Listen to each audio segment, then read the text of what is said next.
Senator James Lankford doing another conversation about on Facebook Live about what's happening in impeachment much earlier than I have on the previous times, because we actually finished up this session at around a little before 3 o'clock on Eastern time.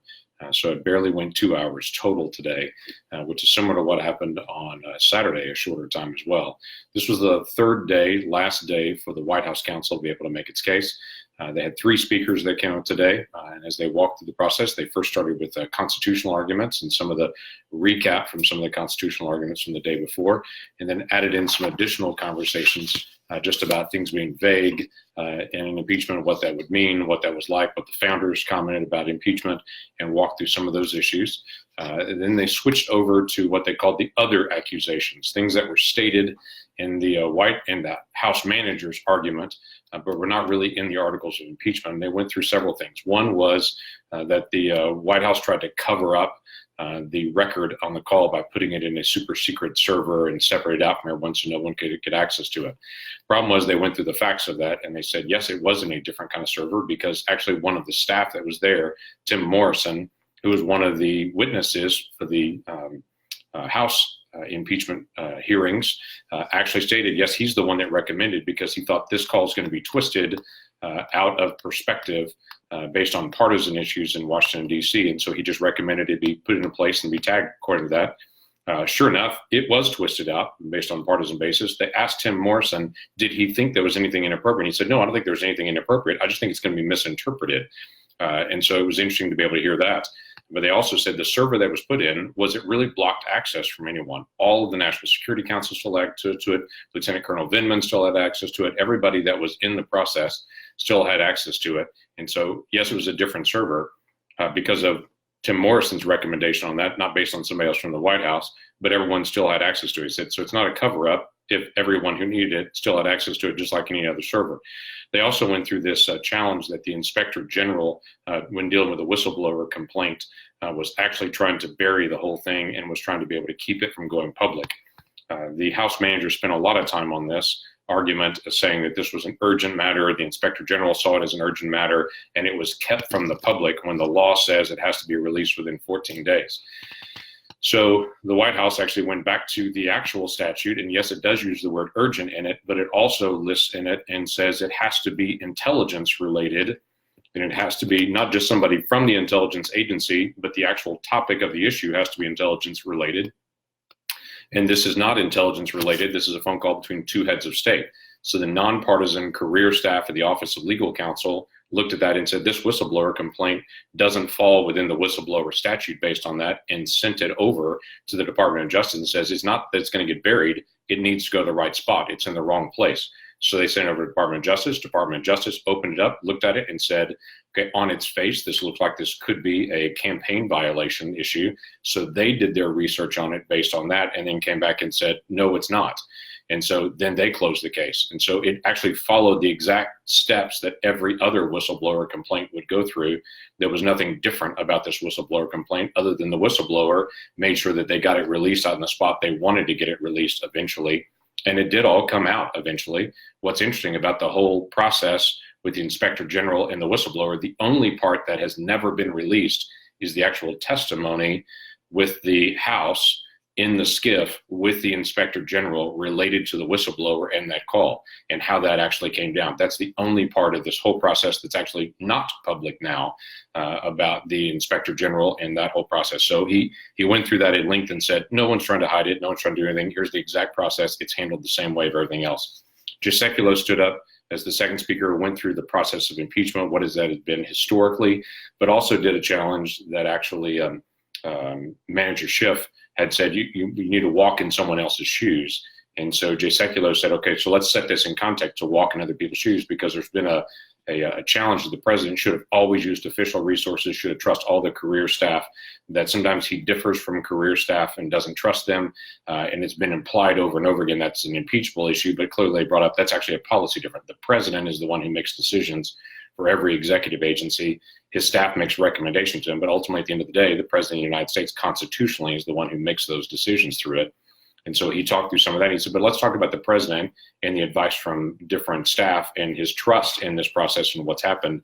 And he walked through several things. Before the president actually became president, FBI Director Comey sat down with him, read him through the dossier that's now been proved false. That same dossier that the FBI director said was salacious and unfounded, they actually used it then.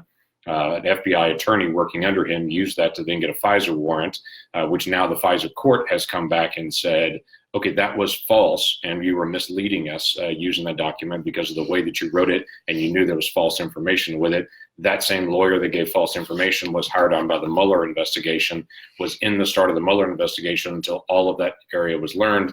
Then Mueller had to fire him. Then you got Peter Strzok and Lisa Page were in the middle of the Mueller investigation, the FBI, and he just kind of walked through all of the things that happened in the first 2.5 years of internal people that were fighting against the president at the very beginning and doing all these investigations. And at the end of the Mueller investigation, the end of it, Mueller's conclusion was there was no conspiracy from candidate Trump or people in his campaign to be able to work with the Russians.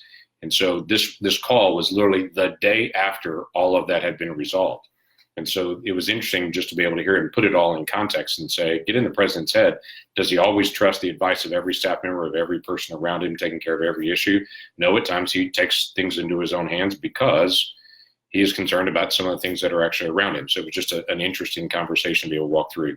They actually walked through some of the other fact matters. I'm sorry, I'm looking over my notes and some of the things from today.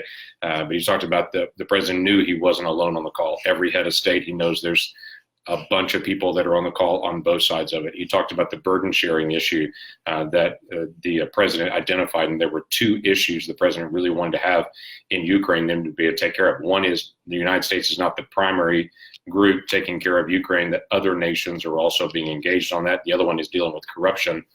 Both those topics came up in the call, but when you go to the September 1st meeting, all of the notes, all the prep, and all the report back from the vice president to the president after that September 1 meeting with Zelensky was all about the two issues, burden sharing and about corruption. It was the money was actually released the 11th of September. The High Court for Corruption was actually set up in Ukraine the 5th of September. And they kind of walk through all these different facts that are there. They're just being kind of conveniently left out as they go through the process. So there was a lot of just review on details and some additional details as they walk through this, and some of the passion about aid and what was done and what actually happened. It ended actually with a very short statement from Pat Cipollone, who is the lead counsel for the White House, just kind of walking through to make a decision on this case. You need the Constitution and you need common sense. Those are the two things that you need. You should look at the Constitution. What's the constitutional standard for an impeachment? Does it rise to that standard in any way, or is this just a policy difference that needs to be determined by an election? Differences that we have as Americans are determined by elections. High crimes are actually dealt with by impeachment. It was interesting. He started his presentation by playing a tape of a bunch of different Democrats that are in the House and the Senate, some of them the House managers now, and some of them leadership in the Senate now, that they were in the House of Representatives in 1998 when Bill Clinton was impeached. And he he showed the video of all the statements they were making about partisan impeachments, about following the law, about it has to be a high crime. It can't just be something else. It's got to be a really high crime, all of those things. And then talked about how if you go down this road, it's very divisive to the country. And Pat Cipollone played all those and then turned to the Democrats, all of them that were in the room, and said, you were right then, you're right now. You should have taken the advice of your younger self because all of these things have come true. The nation's very divided. This has been very partisan and very difficult for the country, just like it was in 1999. It is right now. And it ended actually with Chuck Schumer's statement from 1998, saying that he fears that in the future there'll be a Republican president and the Democrats will say, payback, we're going to actually do impeachment to you. And he said, well, we'll see if that's actually what is becoming of us now. So at the end of the day, it ended with procedural conversation about what happens next. The next 2 days, there'll be questions from any senator. I've been gathering questions that I'm going to submit to those. The questions are in writing. They go to the Chief Justice of the Supreme Court. He then issues those out either to the House managers or to the White House counsel. You can ask a question of both or a question of one or the other. Each side is given 5 minutes to be able to respond to their question. And we'll have 8 hours of questions tomorrow. And then the next day, the same thing all over again, 8 hours of questions until we run out of questions. There's no limit on the number of questions any senator can ask. I am talking to some other senators saying, what questions are you asking? So we're not redundant. And the Chief Justice of the Supreme Court has the ability to say, I've got the same question from 9 different people and combine them all into one. So it's not that every question is going to be redundant over and over and over and over again, saying the same thing. There is a way to be able to put all those things together and be able to ask it one time and say, this is from this group of senators, that they all ask basically the same question, a little bit different way, but they're basically asking the same question. The questions will alternate Republican, Democrat on who actually presented the question. And then it'll just go back and forth until we're done. Like I said, 8 hours tomorrow and then 8 hours the next day. And then it continues to be able to move from there. So still have a long day tomorrow and a lot going on, but this is kind of the talk back portion, if you can say it that way, of this time that all of us have heard now 7 days in the trial that we've listened. We now get to write down questions and to get specific answers if we haven't got a specific answer yet for an issue. So that's today, and all of this starts again 1 o'clock Eastern time tomorrow, noon, center of the world, Oklahoma tomorrow. And if you've got additional thoughts or questions or insight on that, feel free to be able to contact our office.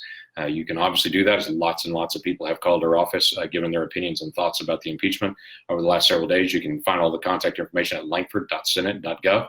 Go to the social media sites at Senator Lankford to be able to interact with us on social media there, or feel free to be able to call, email through our website, whatever it may be. This is, I was talking to one of my Democrat colleagues, I'll leave the name out, and he and I visited late last night when everything wrapped up. Actually, between when we finished and then when I came into the Facebook Live last night, he and I were chatting for a little while. And his comment to me was interesting. He said, when this is all over, how do we help pull the nation back together? We are so incredibly divided. Everyone is so incredibly angry. And it's like no one wants to see the other point of view. And it's been a privilege to be able to sit in the impeachment time period that I've heard every minute of every part of the dialogue. I have extensive notes. I took lots of questions and wrote them down in the first 3 days and then start checking those off when those questions are answered in the next 3 days. Then I've got questions that are still coming up. So I've had the opportunity to be able to sit in here both sides of the argument. Most people have not. Many people are just getting bits and pieces from news stories, but haven't had the opportunity to be able to see it all. It's so divisive. There'll have to be some dialogue among folks to say, hey, here's who we are as Americans. And regardless of which way this goes, at the end of it, we're still neighbors and we're still Americans together. We're still family together. And so we have to find a way to be able to still be able to cooperate on big, important things that are still going on in the country and big, important things in our own families and our own lives. So I look forward to that ongoing dialogue in the days ahead with my Democratic colleagues here and with all of us, all 4 million of us back home in Oklahoma as well. So take care, God bless, and let us know what questions and thoughts you have.